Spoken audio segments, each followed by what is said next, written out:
Hey up lads and lasses, Fletch here from Ultimate Halo, and I love the Grapple Shot.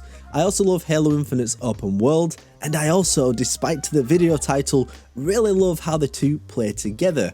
Zipping across mountains and grappling up hexagonal pillars is an amazing feeling, and I feel like it's some of the most fun I've had in Halo in years. But despite my love for the two of these things, the Grapple Shot and the open world, I do sometimes feel like they're at odds with each other, and sometimes my immersion is broken with the open world because of some of the conveniences that the Grapple Shot affords.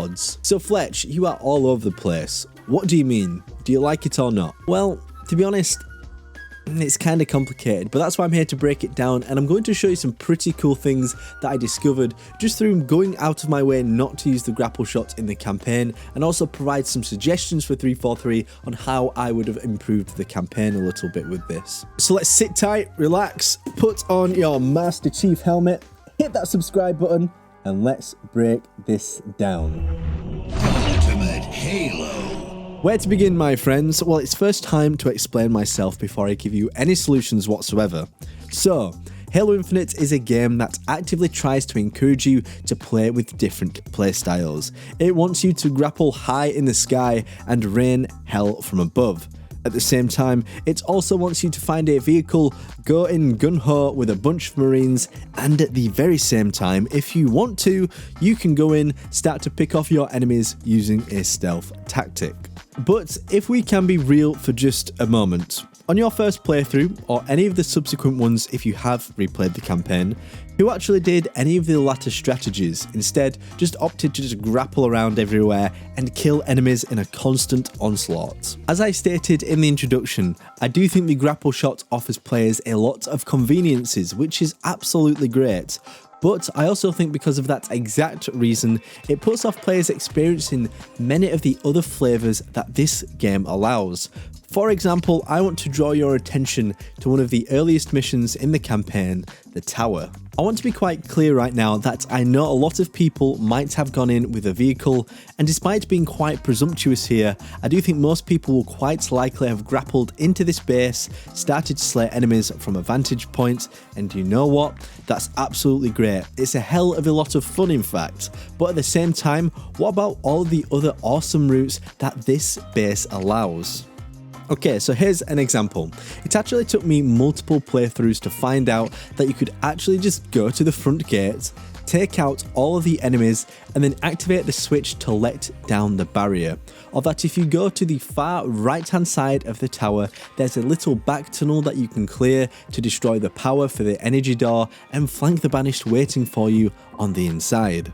Whilst I appreciate this game is founded on player expression, I also feel like a lot of the designs go to waste to a degree. I don't want to take things away from the player, that's absolutely not what I like in video games. But in my mind, I thought, why would I use any of these other entrances when I can just grapple up and mitigate the need for any of these routes? Then, I also feel like not having the grapple to just fling myself over these walls will also make me appreciate the scale of the world that I'm playing in.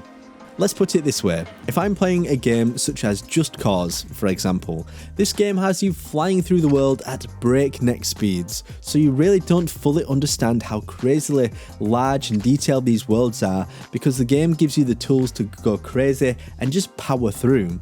So this ties in nicely with what I'm going to bring up next in terms of Halo Infinite's open world.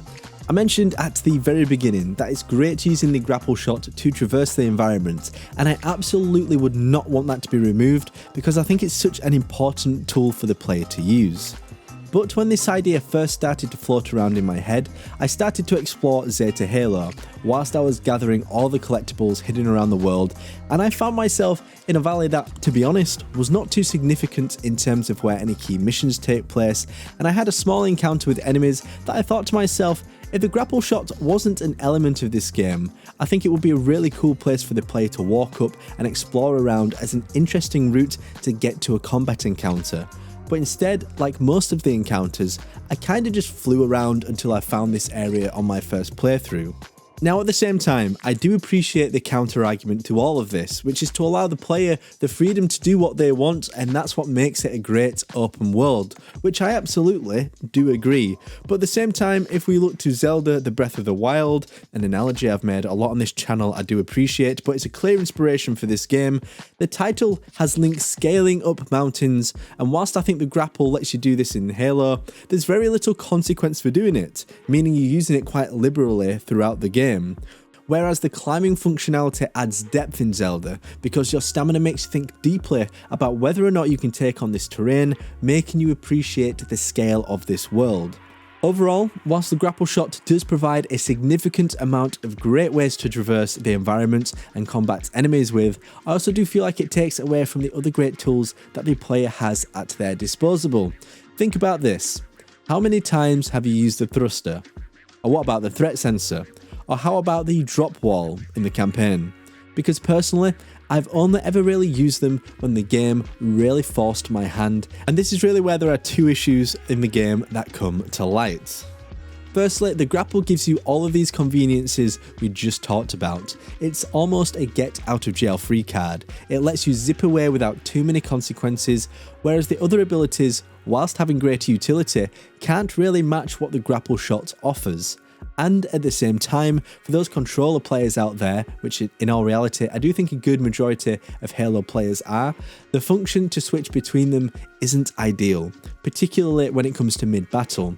Selecting right on the D-pad and then having to either quickly see which button corresponds to which item or having to memorize it just does not feel like a good system, so why choose anything but the Grapple Shot in these scenarios? Okay, I appreciate that's enough complaining, or critiquing rather, and it's time to go into solution mode. What exactly can be done for all of this? Firstly, when it comes to switching between equipment, the only main way for controllers that I can think of which is viable is a Grand Theft Auto style system where you can slow down time and use a wheel that almost makes you pick. Whilst I appreciate it does slow down the fast-paced flow of Halo combat, but at this point I just do think it is a viable option in comparison. However, let me know in the comment section if you do think there are any other better alternatives for this. Then what about this open world, exploring and tackling combat environments? I'm absolutely certain that I will have people who will disagree with me on this no matter what, and I understand their points, don't get me wrong, but I think it would have been a better decision to have the player unlock the Grapple Shot later on in the game. One of the clear things that 343 went for is to have the player express themselves, and the Grapple Shot allows that. However, I do think it would add much greater replay value because you can go back and explore these earlier areas in a brand new light with the Grapple Shot, which you might not have been able to do previously, and at the same time it would actively encourage the player to try new play styles throughout the game earlier on because you then unlock the thruster, threat sensor and the drop wall first, meaning that you'd be more inclined to use them.